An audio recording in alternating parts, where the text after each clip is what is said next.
What is up, wrestling fans? Welcome to episode number 544 of the Smark Moment Smack Talk podcast, Hot Tags of the Week, or at least what little bit we have. There's really not all that much going on. I'm your host, as always, Tony Mango. Joining me, as always, is Robert D. Felice. Tony, the tags are a bit lukewarm today. I wouldn't even say lukewarm. I would say that they're leftovers that you left out, and it's already gotten cold. You didn't put it in the fridge. You might think about tossing them away instead of putting them back in there. We got nothing. I'm healthy, so I'm going to eat it anyway. We got almost nothing for you this week, everybody. Sorry about that. It's not our fault that nothing crazy happened because, hey, we don't create stories. We just talk about them.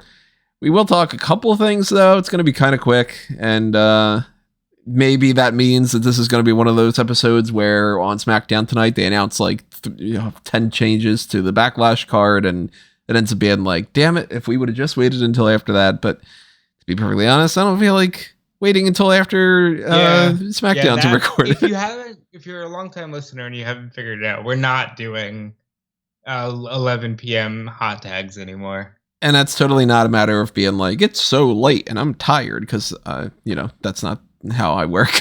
Tony doesn't sleep. I met up with a coworker from Bleacher Report the other day for the first time in person, and he said something. I forget exactly what the quote was, but he was like, I mean, I get the impression that you don't ever sleep. And I was like, I've heard this from so many people, and it's really sad. Well, like, you don't. That's the thing. Yeah, I mean, it's legitimate. So today I woke up and I don't know what I did in my sleep, but my finger was bleeding. And I was like, huh, okay. Well, all right, so I get injured when I sleep.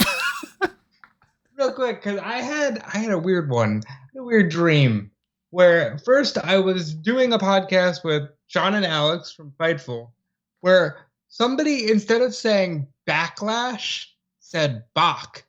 So then it just became Backlash. It was just, that was it. And then I jumped on here with you and said, I'll be Bach. Bosh. Is this inspired by my post about how I had a dream about trying to stump somebody with Terminator trivia? It could have been. I don't know. But I woke up hysterical just about like stupid accents and Bach. WWE Backlash is coming out this weekend. So maybe they do address some things in the card. Maybe they announce a kickoff match or something. But, if you find out that kind of information, it'll see it up on smarkmoment.com. We're obviously not going to do some kind of small package recording or something after that. But it is what it is. So as we go along here, we talk about the couple little things we do have. Drop a comment, hit the like button, do all that stuff. I honestly feel like I don't need to go through all the plugs today. You know what they are. If you don't, come on.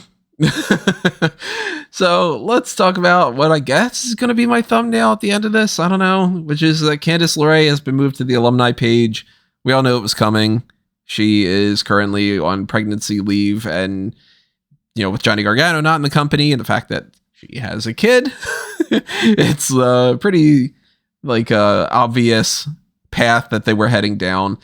Candace has not been treated super duper well in NXT, and she is not on the preferential treatment side that would end up being bumped up to Monday Night Raw and pushed as the biggest and most important thing in the world. So I am not at all shocked that she is no longer in WWE. I don't really think that we're going to see her anytime soon elsewhere. I'm not anticipating that, I don't know, July 1st, she's going to be fighting for the AEW Women's World Championship or something. But it really depends on her dedication to it, because I think Becky, every woman is different, every person is different, but I think Becky and Ronda have kind of dispelled this idea that, it's going to take a bunch of months to get back into shape, because Ronda did it. She gave birth in September and won the Rumble. Even Brie Bella, when she had Birdie, she was right in the thick of it with Bryan and The Miz and Maurice. And when did Lacey have her latest? It was earlier this year, or either late last year or early this year. So I mean, like again, there's if she always a wants to chance. wrestle, she can. Right. I like honestly, they seem like the nicest people. They really do. And I wish nothing but a world of happiness for Candice and Johnny. Yeah. They So seem like the best. if that's, you know, her being like, I am so in love with being a mom, I don't want to fucking wrestle anymore. I just want to do this. Cool. You know, that's one of the best things you can possibly do. You know, it's not only better for raising your child, but at the same time, it's like family is what should come first. But you know, maybe she decides that she does want to pop up elsewhere. Maybe she ends up being a part of AEW. Maybe she's a part of Impact. Maybe she comes back to WWE. Maybe she is a part of the thing that oh god, what's his name? Freddie Prinz Jr. is like gonna do or something. Oh my god, let's talk about that. That's a good one because I'm floored by this idea of Freddie Prinz Jr. starting a promotion. Like, first of all, Freddie Prinz Jr., for those who don't know, was a writer for WWE. He's not just like the guy in Scooby-Doo. Yeah, the guy in she's all that. Yeah, there you go. There he goes, making a wrestling company. You know, Freddie Prinz Jr. is crazy passionate about wrestling. And I listened to the whole podcast. I advise everybody here to do it. It's 35 minutes. You can easily listen to much less informative podcasts for much longer. And he has Smack great talk. ideas. I mean, yes. Like the one you're listening to right now, I promise. But he's got great ideas. He wants to give the women and men equal time. He wants it to be a SAG show. That's what I think is the most interesting part about this, because if they are full-time employees and they are part of the Screen Actors Guild, they get union benefits in a way that is completely the opposite of what this whole independent contractor thing is. And oh, he went off on a thing about how like Vince is gonna pass, and then WWE will sell, and then they'll immediately be made employees. Like he went on a whole thing about it. I know a lot of people just picked up, myself included, just picked up the promotion stuff because that was what was most important. But like he was like, yeah, I've had talks about it. He talked about the Teamsters. You know the Teamsters, right? Like he talked about them being like, oh well, we'll absolve pro wrestlers as part of the Teamsters. And so you're talking about actual Teamsters, not the Survivor Series team. Survivor Series 1994 team.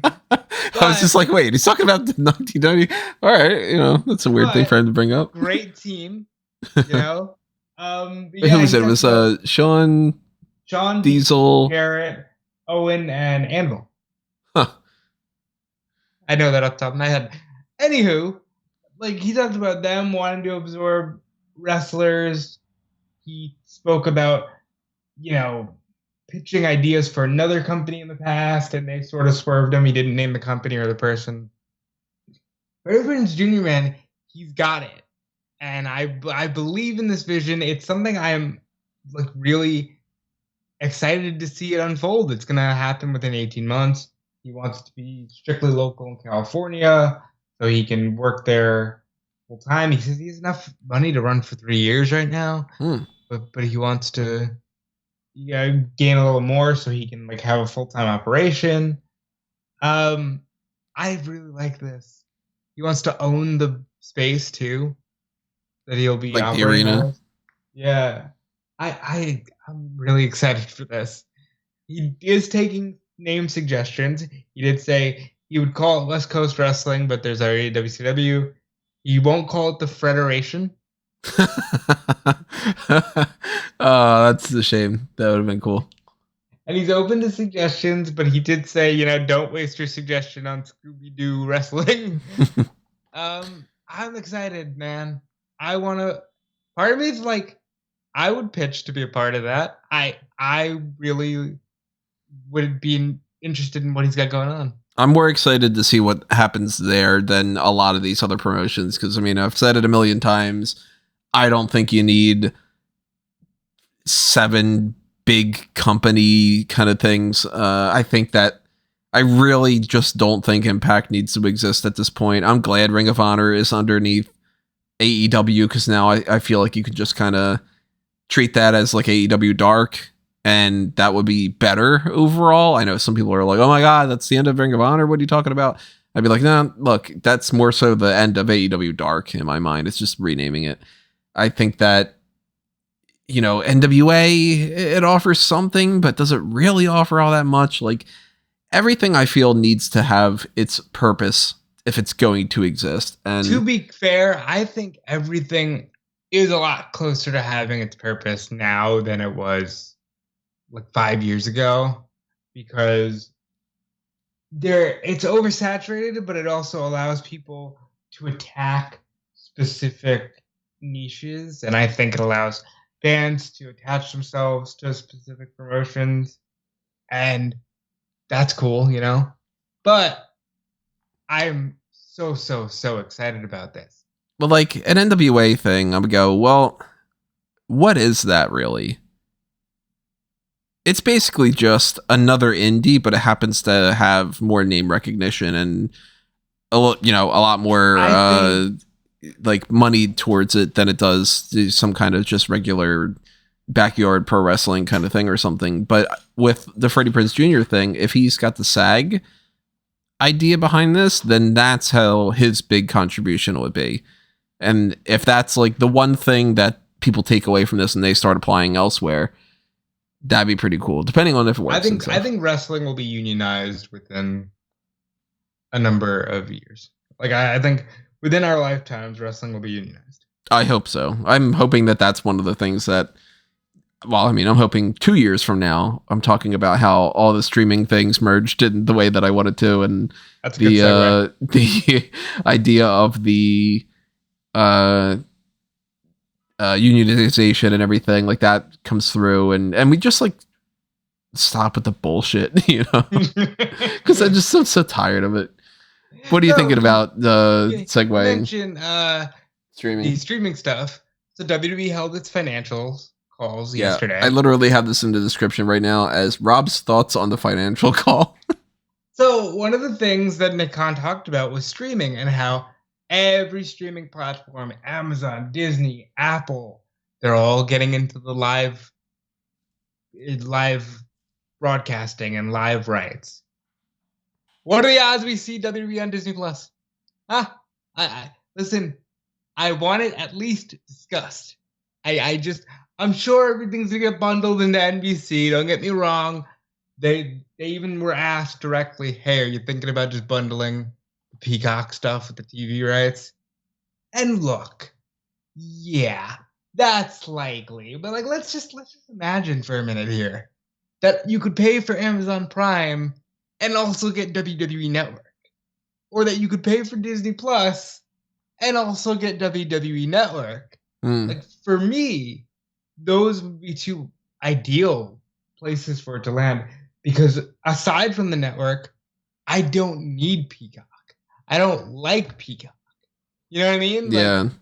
I've not watched anything on Peacock except there was one show, I'm forgetting which one, AP Bio, I think it might have been. Mm-hmm. It's the only thing other than the WWE stuff that I've watched on Peacock.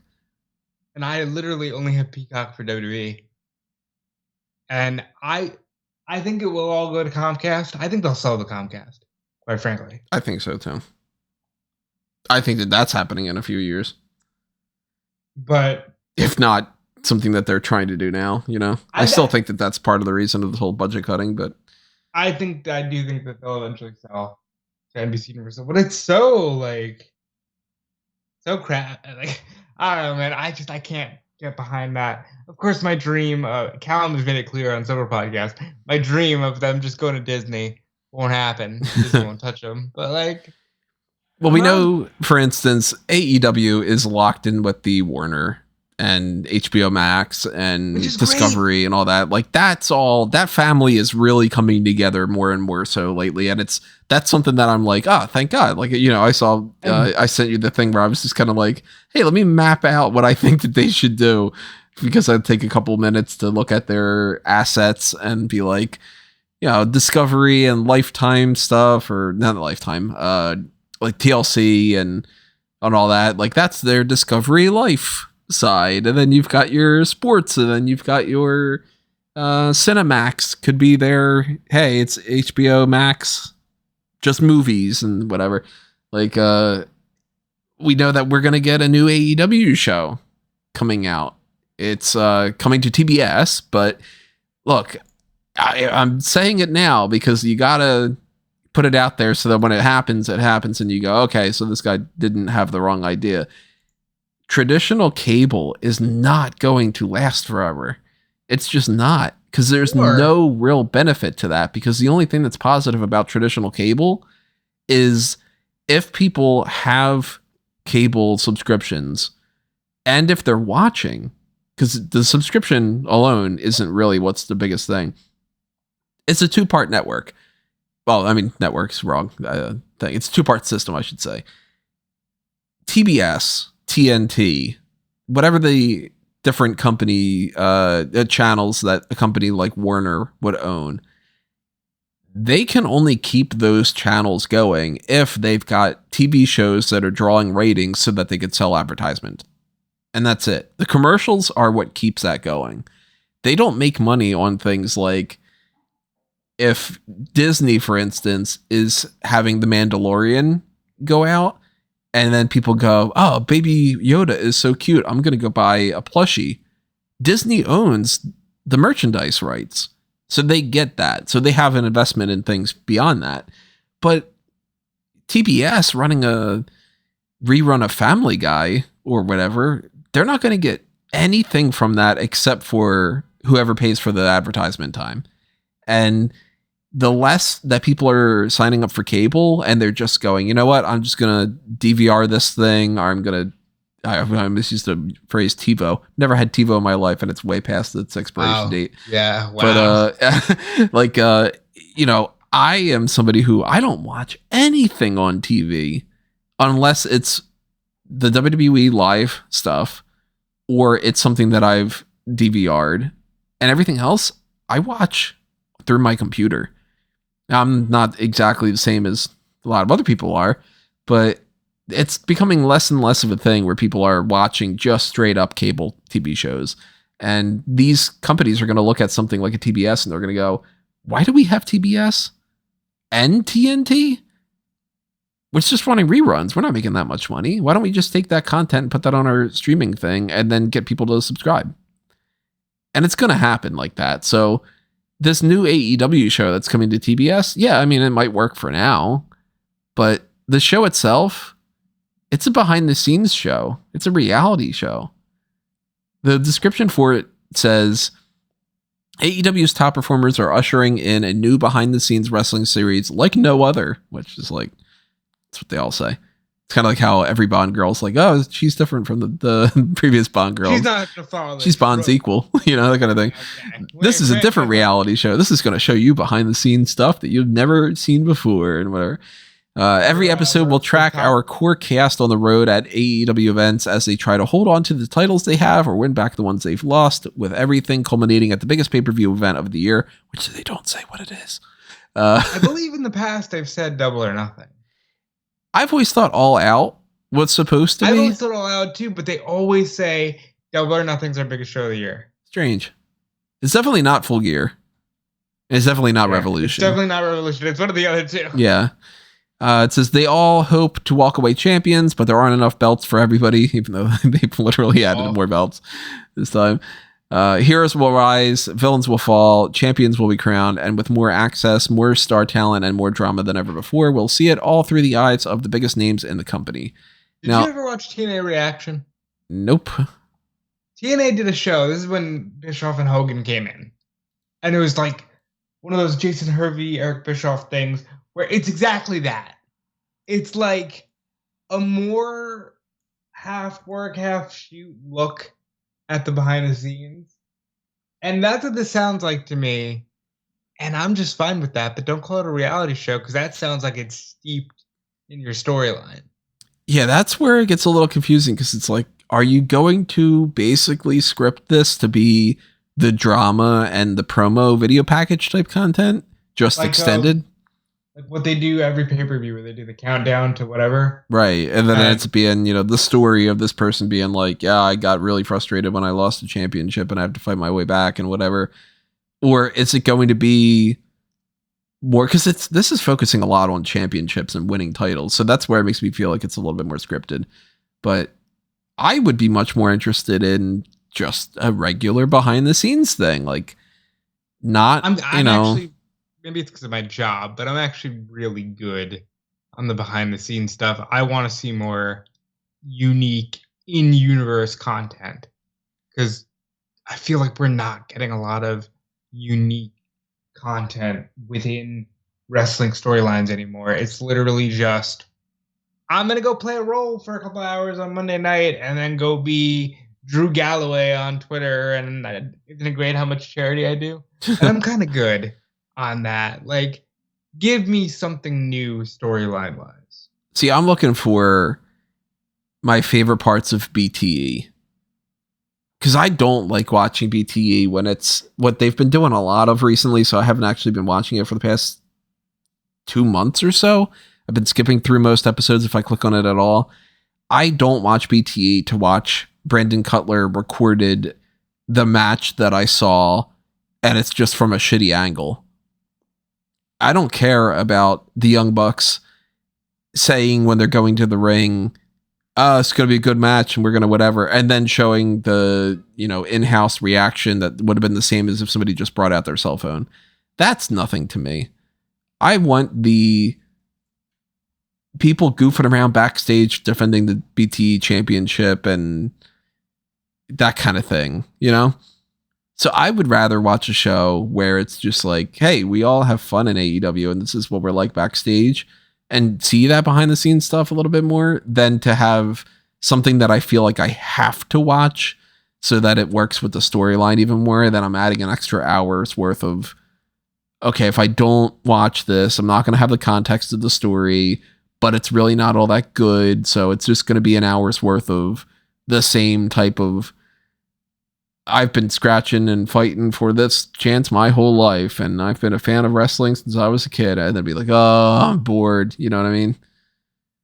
I wanna take a deeper dive into that, because isn't that kind of what we're seeing at WWE, where specifically with the women, like Roxanne and Cora, where they're kind of like, yeah, we're kind of done with you guys just wanting to be wrestlers. Go. Here, you're an accountant now. Yeah.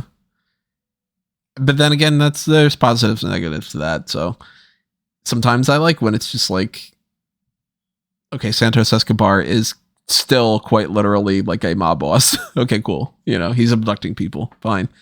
Good person to abduct, because AJ Galante could not cut a promo. Is he like? I have no idea. Guy? He just started popping up and some actor in something that I've never seen.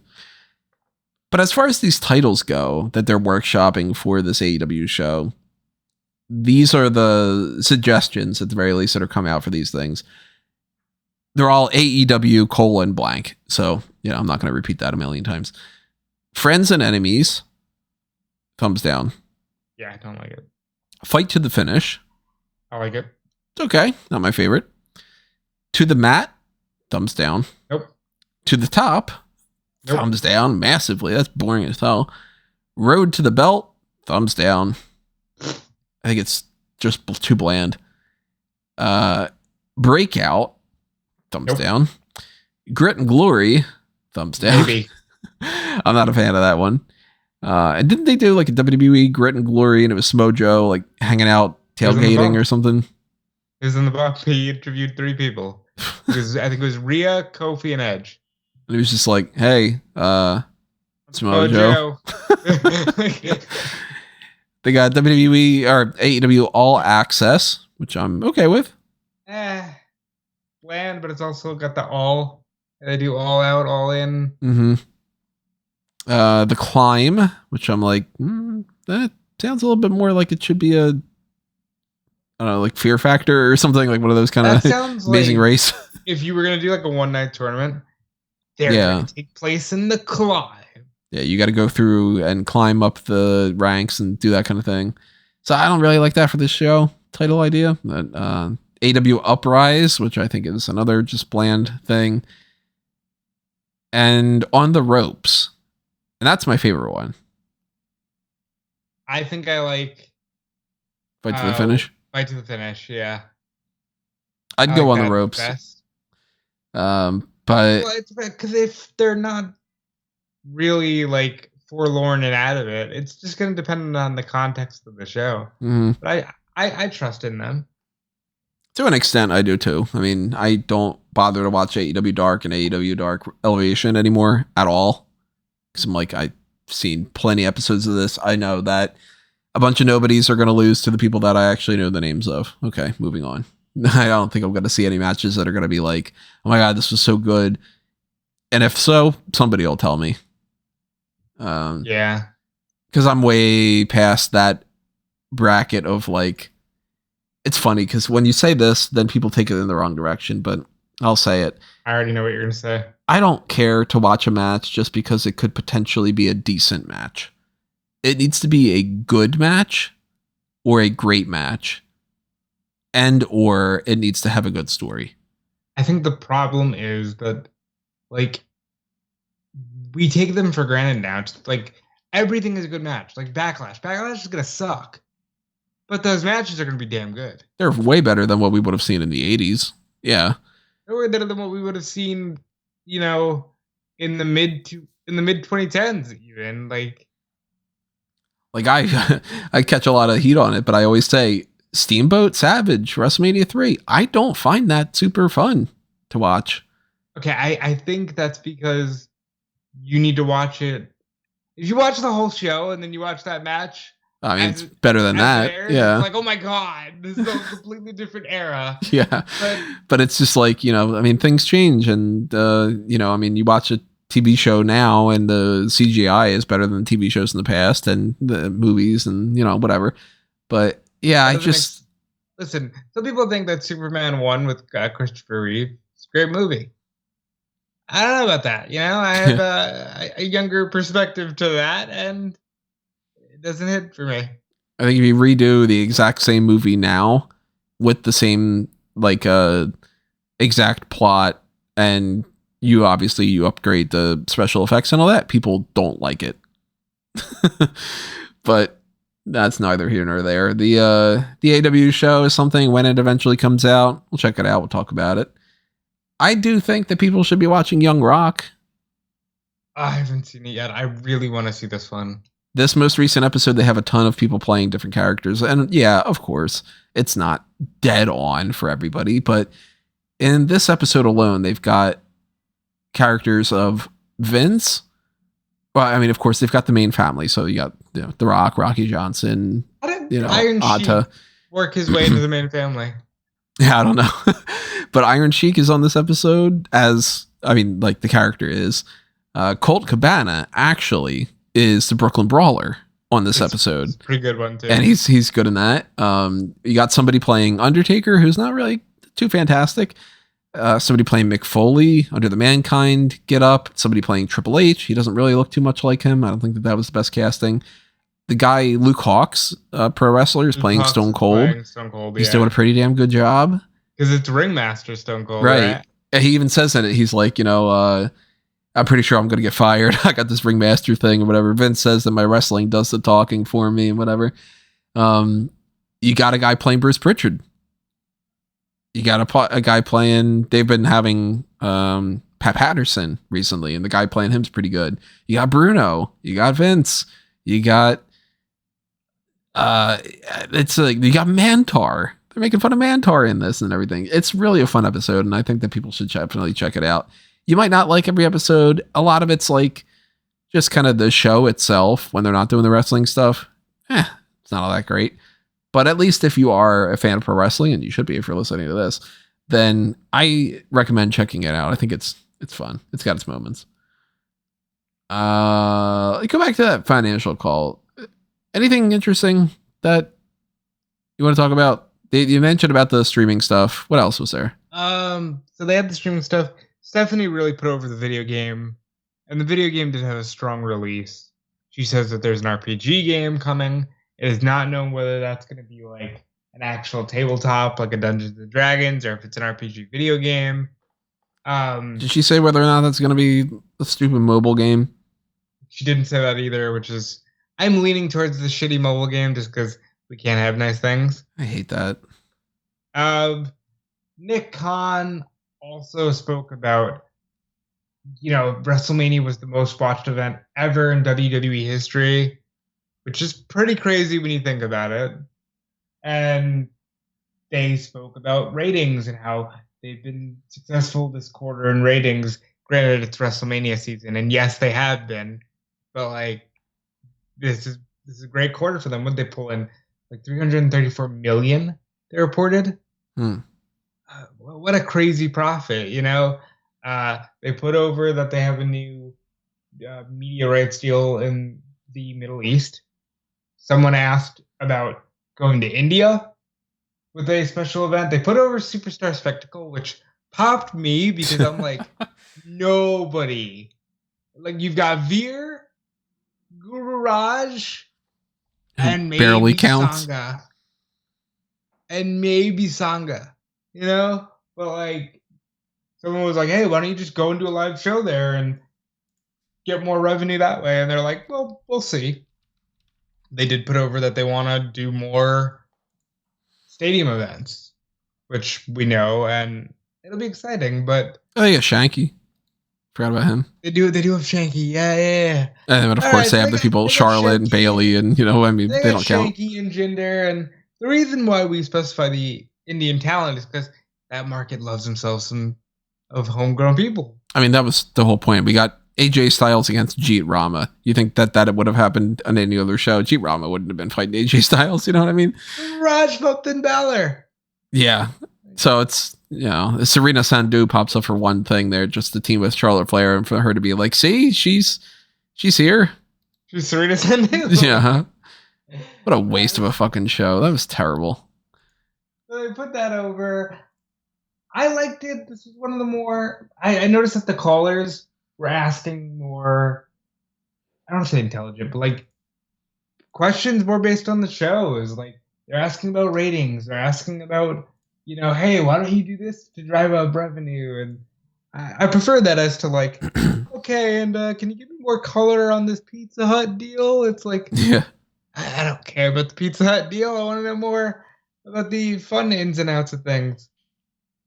I always want people to call out corporations and companies and just be like, cut the bullshit. Tell me what's real. We've said this a million times. Because they all engage in it. And I was listening to the call wondering if like you have to go to a course and like learn the proper lingo and how to talk like that.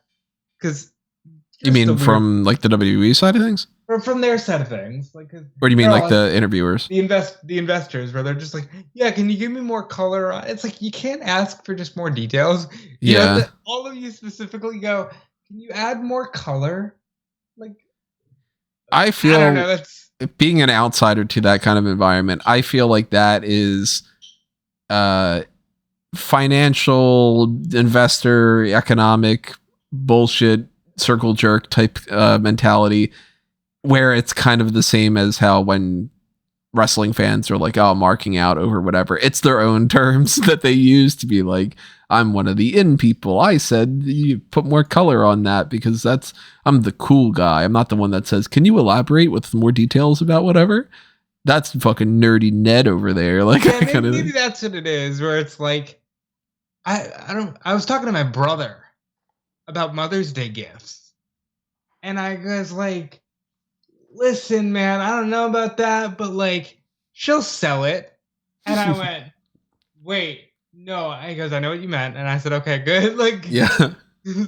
Like, on the podcast that we recorded last night, Caroline and I went to see Doctor Strange, and there's a moment of it where I was talking about how, not going to spoil what it is, but something happens where she ended up getting more excited about that than any other part of the whole thing. And I was like, oh yeah, that was the part where you were marking out, whatever. And then I'm like, oh, I'm just using that phrase. I just popped you, like that kind of thing. I love that though. It's like, that's the way I speak now. And since we always talk about the heel and face turn list and stuff, like every once in a while, I'll be talking about somebody or whatever, and Carla will be like, "Oh, see, babyface," like that. It's like, yep. He's a full heel. Yeah, full like heel turn. he just heel turned, yeah, that kind of thing.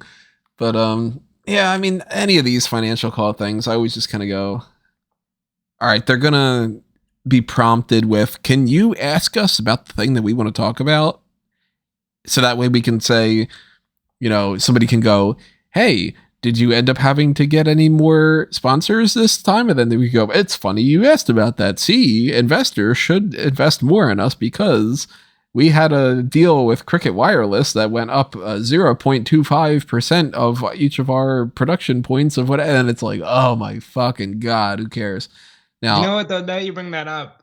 One caller did actually ask about, hey, so the Performance Center, you still doing those overseas? Or are you happy with what you got? And they were just sort of like, we did a college tryout recently. Didn't really answer the question. They were just like, oh, well, we did this. Look at that. Look over here. It's a shame people don't follow up on that. So you don't have somebody go, "Yeah, but you didn't answer my question." Kind of the way that it is in these this Johnny Depp and Amber Heard court case. I've not been watching much. Mess. I haven't been watching much of it, but I've had a couple things on here and there, and I've been loving it when I hear, in particular, the parts where somebody will be like, "That's not the question I asked," and then it's like, well, because lawyers are ruthless. Well, I mean, one side of them is, the other side's a fucking idiot, but in this case, yes. Hearsay. Objection. But yeah, it's I hate a lot of things when it comes to the legal system with a passion. I think that it's very, very scummy, and I think that the government takes advantage of that, and that's the whole reason why that system is in place. And we could get into conspiracy theories and everything like that. Vote the right fucking way, by the way. But the I don't want to go down that rabbit hole, but you know where I stand. Point being, I wish that financial calls would go more in the direction of people being like, "So are you just going to officially admit that NXT India and NXT Japan are dead and you have no interest in really pursuing that?" And then if they go, "Well, we never really know, and everything could potentially happen in the future, we just have that on hold," and then you go, "Realistically, do you plan on doing this within the next 5 years?" And then for them to be like, "Well, we don't really know," and then go, "Yes or no?" Like, just give us a thing. Just say it. Say no. We know it's a no. Don't put it out there as like a maybe, whatever. It's the same as when like you're a little kid and you're like, "Hey mom, can we go to McDonald's?" And they're like, "Maybe." And you're like, "Oh, maybe's a no." Or you get the kid that's like, "Can we go? You said maybe," like, and they're just like, "Can we go?" Like, you didn't say no. Mm-hmm. But speaking of NXTs, Tony, let's talk about NXT UK.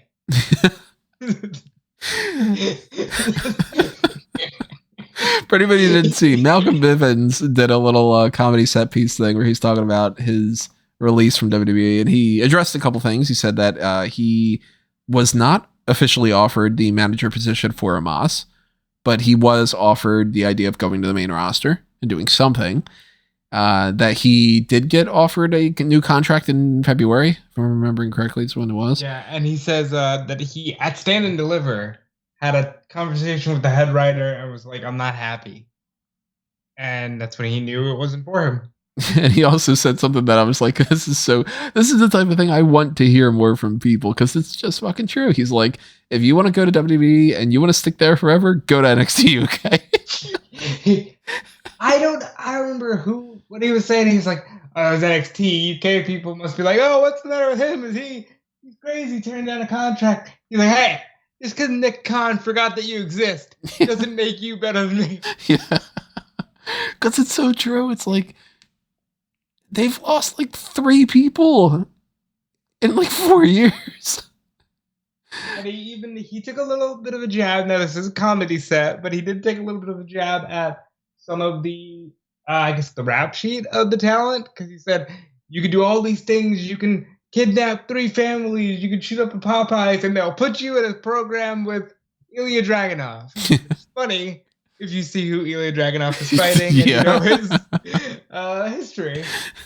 I thought that little clip, if you can find it, was the funniest video I have seen in such a long time. I bust out laughing at the NXT UK stuff. All the more reason where it's like, if you are AEW, hire this man. He did say he's like, I'm done with wrestling, but I could come back for the right price. I do hope somebody gives him the right price. Because we need that level of entertainment. Someone that gets it. And I've been harping on this lately. You don't see people in wrestling like that get it for this generation. You know what I mean? Like, you know how you can look at DX in 97 and go, that's so 97 because look at their hair. Look at, like, it's just the culture. Look, Road Dogg's wearing a South Park shirt. I don't see anyone in WWE that's like, oh, he's representative of this generation. Like the closest is maybe Theory. Yeah.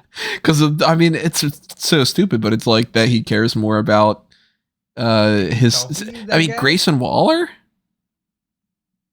Maybe could be him. He wants to go viral more than anything else. I do like Tiffany. I think Tiffany Stratton's kind of a foolproof character. Yeah, she's got like the influencer deal going on. I do want to see more of that. Because I'm just like, look, I accept. I am 28 years old, I'll be 29 in a few months. I ain't the core person to entertain. I know what I like, and half of it's not in the mainstream.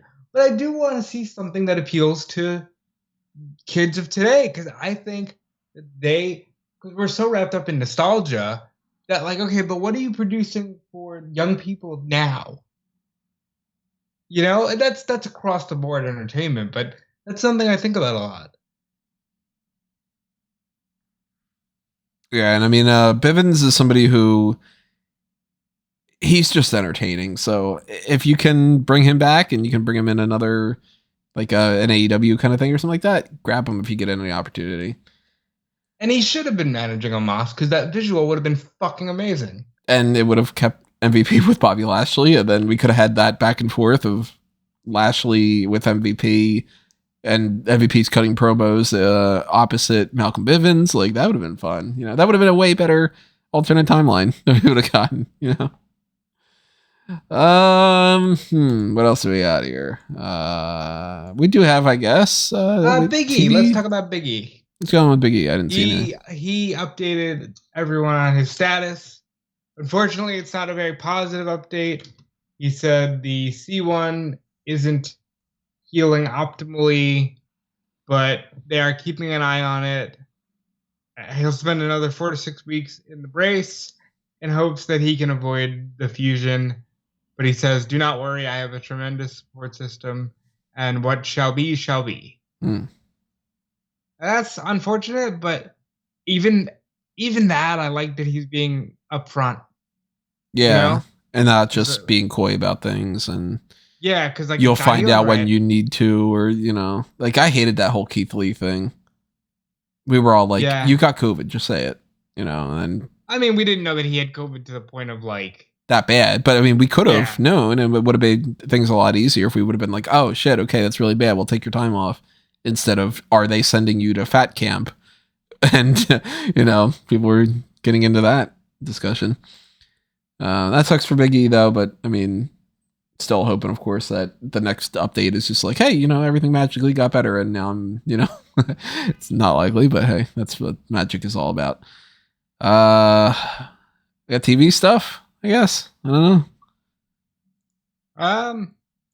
Persia Perota said she joked at the very least that she would make an OnlyFans. We should probably cover that just because I wrote that article because my boss did the interview. Persia Perota did an interview with Sean Ross Sapp where she really talked about, you know, and I'll give this to her. She's like, hey, I'd be an idiot if I said I was really surprised, because since I've been there, they've been releasing people left and right. So it's always in the back of your mind. Mm-hmm. Which has got to be so goddamn frustrating and taxing and anxious and everything. But also, like, I do appreciate her honesty. Yeah.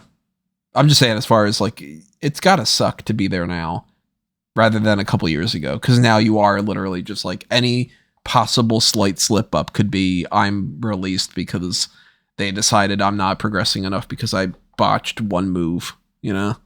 Right. And she also spoke about how she was going to turn on Indy in case anyone didn't see that coming. Right. But she spoke about that. She really spoke about how, like, hey, put away the sad violins. I don't like all these messages I've been getting that are like, it's if I've died. I'm not done. And I like that attitude. Good. Because it's true. Like, a lot of people, when they get released, you do tend to feel like, oh no, you know, but she's too good for that. She's clearly a fun character, you know, and I hope things work out for her. How old is she? Do you know? Offhand? Probably mid-20s. I'm gonna check right now. Something like that. Which, if that's the case, then she, of course, you know, goes somewhere else, gets a little bit more seasoning, maybe comes back, maybe doesn't want to come back. I don't know. I mean, kind of depends. 25. Yeah, 25. She's got plenty of time. She was born in 90. Doesn't say here, but she's 25 years old. So going into the TV side of things, they decided to do this for this story of the Dexter Lumis and Persia Perota exit from the company. They had Indy looking really sad at her wedding ring, and Duke Hudson comes into the locker room and just kind of gives her this look of like, yup, this sucks. And then they almost kiss, and then they go, oh, yeah, I wasn't into that. As if, you know, you wish, that kind of thing. Well, no, like, I really think that they should just put them together. I think that's what they're still leaning towards. I don't think so. I think that was their way of writing it off. You think? Mm-hmm. See, I was like, oh, I think that's their way of dragging it out and being like, over the next couple weeks, we're going to see the two of them together, and it's going to be like, hey, we need to stick by each other. And then they end up just hooking up. Could be one or the other. I don't know. I mean, it could very easily have just been them being like, everybody thinks we're going to do this, but look at that, they're not. And then moving on to some other things. Right, because everything, I think they're just going to release them because that's just how they are. And good. Well, because if you look at it, they had the opportunity to put them together, right? You could have said, as we laid out last week, that's why they left, they got upset, they saw them sleeping together. This to me felt like we're not going to go that route, but that's our way of saying we're acknowledging it. And Indy was like, hell no, you're not touching me. And I think that's the end of them. I don't want them to get released. You know what I mean? Like, I don't want anyone to get released. I want her to do well because she's been through a lot of, you know, really great storylines in NXT. And at this point, she's really becoming high up there as like the last black and gold girl. And I don't want to see everyone from that era just get released. But I'm worried now because what are they going to do with them? They're not in the title picture, neither one of them. They're not in the breakout. Indy's too seasoned to be in the breakout tournament. Mm-hmm. Duke, he got his head shaved. He was a poker player. Yeah. He got his head shaved. Cameron Grimes cut his hair anyway. And then he started this thing with Indy and Persia. So, like, where do they go? If I'm WWE, and of course, if I was, a lot of things would be so different. But if I'm, you know, hired today, let's say, put that on there, and they go, what ideas do you have? I'd be like, all right, either we're doing this Indy and Duke thing, and that's the direction we're going, or we need to at least bump Duke up to the main roster. He needs to be put in a tag team with somebody and kind of be in like that Ridge Holland spot. Not like you with Sheamus, but like with somebody else. I don't know who it really would work out with, but put him with somebody and let him learn what you still want him to learn on the main roster, doing the live event tour stuff, he's going to learn it or he's not going to. And just get your use out of him, because you can use more people, and, you know, bringing more fresh people onto the Raw and SmackDown rosters, that's not a bad thing at all. If I'm them, I put Indy on the main roster, SmackDown, and I say, look, she's here now. This is the new direction we're taking with our women. I think Indy's pretty good in the ring for what she's done. And I put Duke probably in that new LA Knights table. Yeah, that would be good for a spot for him. But I don't think they're going to be in NXT. Because at this point, it's embarrassing. Like, they have no story. You rip their story away from them. You're already doing the my partner got subsequently released story with, I say subsequently, unexpectedly released story with Wesley. So don't do that story with 3 characters. I would just do Indy's on main roster, Duke's on the main roster, whatever happens, happens. Speaking of, PW Insider reports, one of your favorites, Jenny is in New York City and could potentially be working SmackDown tonight. I've been figuring that it was coming for a while. I thought it would happen at the Royal Rumble. Oh, wait a minute. She might not be working. Isn't she dating Walter? Yeah. And so maybe she's not going to work yet. Maybe she's just like... But they haven't been using her on NXT UK, so I just kind of figured that she'd be going with him and popping up on the main roster. I thought that they would use her at the Royal Rumble just because they needed more people. And it was like, okay, put Jenny in there. You know? But I'm cool with them putting her on SmackDown. I think she would be a better tag team partner with Carmella, because Jenny is the fashionista and Carmella is the most beautiful woman who has a mask designed for her. So it could be like, who designed the mask? Jenny's people. Again, if you think about it for a couple minutes. You know, I think between both of our podcasts this week, we've proven that if you think about it for 5 seconds, it's not that hard. Well, I'll tell you another thing that if you think about it for a few seconds is not hard, and that is taking advantage of our sponsorship over on Manscaped and saving yourself some money. And I'm going to pop on over to a little ad for that. We'll be right back right after this.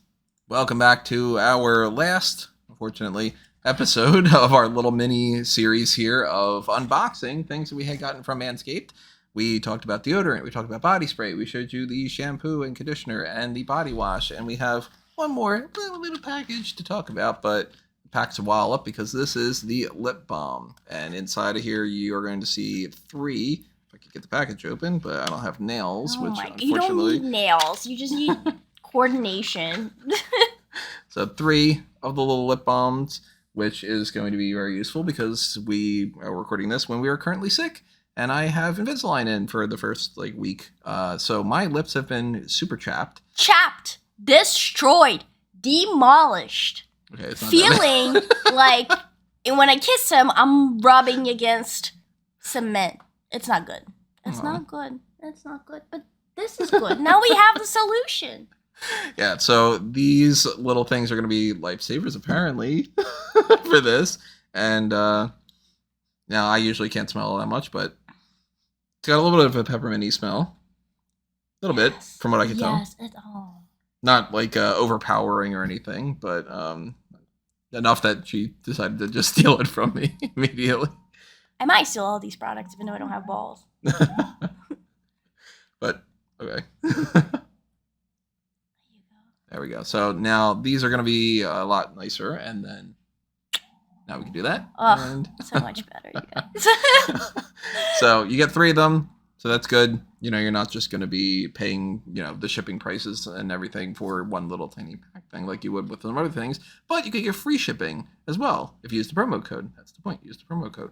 So 20% off of that. You could order these little things separately, or you can order them with the package deals, or you can order whatever it is you want to order. I don't know. If you want to go whole hog and just order everything from the whole website. I don't know why I use the phrase whole hog, but I guess it makes sense with Manscaped. Balls out. You can go balls out. Go big or go home. And then order no everything. balls. You don't have the balls to order all that stuff, do you? You don't have the balls to order that and get 20% off and free shipping with the promo code SMARK. If you do, go ahead and use that promo code and let us know what you think about these different things. And we want to thank Manscaped for sending this stuff our way and for creating new products as this goes on. Because over the course of the time that we've been sponsored by them, they keep adding more products. So I don't even know what the next one's going to be. I don't know if they're just going to start making completely unrelated other kind of things. But, I'm not anticipating that they're going to be making stuff like food or whatever. But I would eat it because everything that we've tried has been good. So thank you to Manscaped. Thank you for this and for everything else. And we're going to go back to the show right now. Make sure you use the promo code.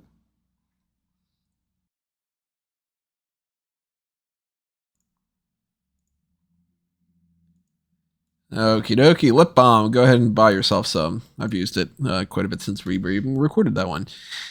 Let's talk about something I hated in NXT. This show is just not anywhere near as good as what it used to be. And one of the main examples of that to me, I cannot stand why whoever it is that's responsible for writing this clearly has a boner for the idea of what if somebody, there's that too, because there's the Brooks Jensen jerks off a lot with his one hand, that kind of thing. But it's also somebody thinks that the best thing in the world is somebody messing with Toxic Attraction and doing stupid little pranky shit that looks like it would be tame for a Nickelodeon show. Or like, I saw one thing. It was like, what is this, the fucking Disney Channel? Like, Wendy Chu turns on the tanning bed thing.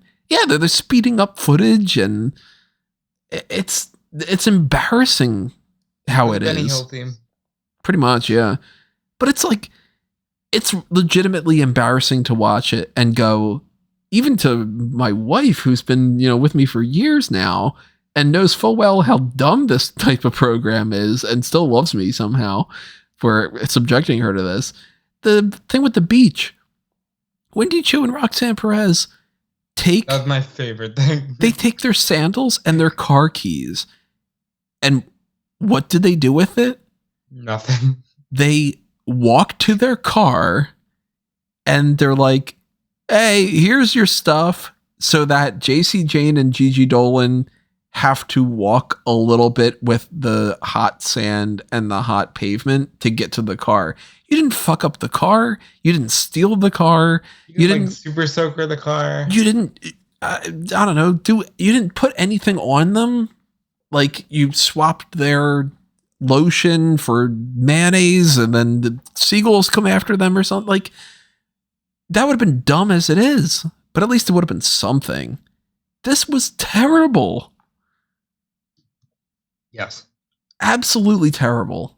Like, you wasted time and money filming this when you could have easily avoided looking stupid by not doing this segment at all and just having like a beatdown segment or something.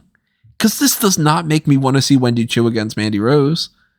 This doesn't make me want to Toxic Attraction got their comeuppance and ha ha, isn't this funny, whatever. I don't like slapsticky humor as it is, but at least if it's good slapsticky humor, then it's something I can get behind. There's some jokes in movies that I absolutely love that it's flat out just like, it's funny because the person hit the other person or whatever. But like, holy fuck, this is bad. And I think that the writers just need to, I don't know if it's a matter of like people on top going, this is what I think is funny and write it like that. Or if it's that they just have such bad writers that this is the only thing that they can come up with. But look, if it's the writers, you guys stop it. If it's the people on top, oh my God, you need to stop telling the writers what to do. You know what I mean? This is what I imagine. I imagine the writers at this stage of the game are just like, how about Poochie? You all right with Poochie? Okay. I love that Simpsons thing. Oh, we're going to need to think of something like a Poochie, but better. The guys like Poochie. But see, even that's so fucking funny from The Simpsons. And then it's So like, we could talk about how bad The Simpsons is forever, but like, I think that I like that they're trying new, right? Like, and they like these women segments that are shot this way. Don't know what it is, but they like it. My issue here is, why is Wendy Chu in the Channing place committing crimes? Because it's a crime. You're just trespassing into this place and screwing with the customers. And then Roxanne goes, I don't know about this, Wendy. I should probably be training for the breakout tournament. She's in the breakout tournament. That's how we found out. And Wendy goes, no, they're bullies, so this is okay. She's like, this is training. Like, what? It's okay to bully the bullies, guys. I don't know if you knew that. But you can anti-bully your fucking way through bullying the bullies. Mm. And then, if you're going to take their car keys, you don't drop them and go, here's your stuff. Bye. Don't do that. You drive off in their car and then they got nowhere to go. I'm curious if there's somebody backstage going, yeah, but see, if they would have taken that, then that would have been theft, and then that would have been an issue. But they didn't do that. Instead, they just got them to walk on the hot stuff. I'm sorry, that's 1992 mentality. It's terrible. Like, that's totally new generation. Well, you can't hit people with trash cans, Mr. Lawler. He brought a trash can to the ring. Why can't I fucking hit him with the it's, I don't know. That's the type of mentality that got people with the whole Spider-Man animated series of, you can't say blood. You have to say plasma. He can't say that he's going to kill somebody. You must destroy that person. Shocker, I'm going to destroy you. I'll follow you to the ends of the earth. So it's like, why is everything regressing in all of our culture these days? It seems it's fucking terrible. I hate it so much. By the way, women should have a right to choose. Anyhow, the second time we bring it up on this, but yeah, and it's crazy, Tony. Because all of it's crazy. Now, do you think that part of their reasoning for this was, if we film them at the tanning thing and we film them at the beach, we can get them in bikinis, and that's going to get YouTube hits? Because I know plenty of people, I've seen reactions of like the JC Jane and Gigi Dolan on the beach thing being like, my only takeaway from this is they look good, which is like, again, we've talked about this before. Google anything on the internet and you will find your porn for you. You don't need to go to WWE for it. But even if that was the case, if you want to try to tap into that market, you can do it in a much better way. Just be like, here, we're going to go cut from the commercial break and we're going to come back and we're going to show you the latest photo shoot, and then have them do a sexy photo shoot and be like, see, because they're hot. And that's the point, that they're the hot characters. So there you go. You can ogle at them that way. Like, the problem is they don't want to tell that story. They're still trying to skate the lines of not being, because it's not like before, where when it was Miss Elizabeth, all the way to the Divas, where it was like, we're not trying to be tawdry. Now it's, we're not trying to be regressive. They went from that's too risque and we're a family program to we want to be risque, and Triple H is going to tell this plant in the crowd to flash the audience. So we're going to have this woman literally show her boobs. And that's the reason why we're going to get all these, like the ratings are going to soar, and we're going to have characters that go out and have pasties of handprints covering their nipples and whatnot. And then they go into the regressive kind of thing of, if we do that, then we're admitting that we're kind of being pigs. So we want to have that, but just enough that you go, oh, that wasn't the point of it. That just happens to be what goes along with it. You want to have your cake and eat it too. And I don't fully say that, like, okay, I don't subscribe to the idea that they can try to do that and get away with it or whatever, because I understand that you're trying to do something and not be pigeonholed. But at the same time, if you don't fully commit to something like that, then nobody's being dumb about this. We know what you're trying to do. So the people that are going to be upset are upset about it already. And the people that aren't upset that would like that are like, oh, but that's not actually what I want. I want you to go further for it. So it's still too tame, you know? It's like trying to say Hell in a Cell is the most brutal match that we have, but you can't hit anybody with the steel chair in any way other than in your stomach and in the back. And we can only use kendo sticks, and we can only... we're going to take out 20 tables because those aren't banned yet. Right. And then it's like, okay, well, you know what? Hell in a Cell hasn't been good in 20 years. So as much as you can talk about it being the most brutal thing, you never fucking do it. So who gives a shit? It's not brutal anymore. That's why I said, like, my favorite, when Sasha was interviewed by Austin, I think that was my favorite thing to ever happen to the Hell in a Cell match, because she just goes, no, I don't want to do another one. They hurt. And it's like, that did more for the Hell in a Cell match than anybody in the last 13 years. You know? And you're right. It's a case of, we want to try to be sexy, but we're not trying to be sexy because that would be wrong. Right. But also, that's what we're doing. So can you just shut up? Yeah. Other than that, I mean, Braun Breaker retained the title over Joe Gacy. Yeah. Cameron Grimes retained his title. Braun Breaker retained, and then clearly there's some masked men approaching him, and the show just goes off the air. Because this is the third or fourth week in a row that they've ended with, what if we had a cliffhanger, and the next week we'll just go, this is what happened, and then move on. You're carried out of the arena, and it's like, you couldn't show that. Yeah. Well, they're going to show it for 2 seconds at the beginning of the next episode, and then it'll be like, and Braun Breaker got checked out, and he's okay, and he's going to cut a promo, and he's going to talk about how Joe Gacy is an asshole. And then in your house, they're going to have like a House of Horrors match. Yep. But man, NXT Spring Breakin', I hated the name, and I thought that this event was pretty lackluster. I thought that the opening match was amazing. That was the highlight, for sure. That was a damn good match.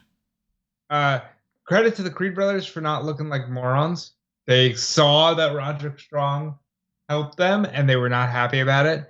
Yeah. I understand that they did that for the purposes of the storyline, but I want that to be a consistent thing in wrestling. Like, if you could see it on the big screen, let's stop acting like, oh, now this needs to take weeks to play out, even though we've replayed it 5 times since it's happened. Like, I enjoyed that. Do you know that Alba Fire is coming to NXT next week? Yeah, did you know that Briggs Jensen is coming? A lot, apparently, because his right hand is strong. I liked that Escobar abducted AJ Galante. I said that. Nathan Fraser beats Grayson Waller because it doesn't matter. Core Jade Nikita Lyons beat Italian Lash Legend. It doesn't matter. That was a stinker. I'm really on Raw that we haven't already talked about because we talked about our whole predictions and everything that goes along with that. I'll talk about it again. I don't like Roman Reigns looking like a dumbass. Roman Reigns comes out at the start of the show and gets surrounded by RK Bro, who take out the Usos, and just stands there. Nobody's trying to fight anybody, but they're all just standing there. Then Drew McIntyre's music hits. He gallops. Not gallops, what's the word I'm looking for? He calmly struts his way to the ring with a sword in hand, and Roman Reigns is just not moving. Nothing happened there. I hate that in wrestling. Everybody should always be trying to fight if they're adversarial. As they should, yeah. And Doudrop and Nikki ASH are going to be a tag team. They wasted a couple of months just going, we'll get around to that another time. AEW had W. Morrissey against Wardlow. It seems like there's chatter that WWE went, oh, look at that. Guy's big. We should sign him. If that's true, that's hilarious. I hope that they literally said, "Oh, he's 7 feet tall." Yeah. I don't know if we can teach that in the Performance Center.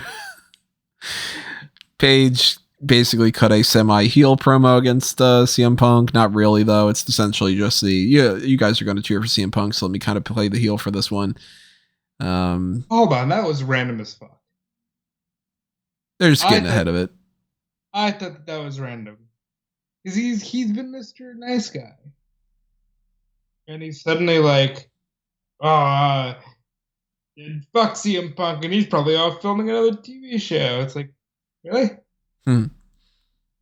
I wasn't too fond of this episode of Dynamite. I felt like a lot of it was just kind of a waste. Like, you get a thing here with Varsity Blondes cutting a promo that the fans are not interested in hearing from Brian Pillman Jr.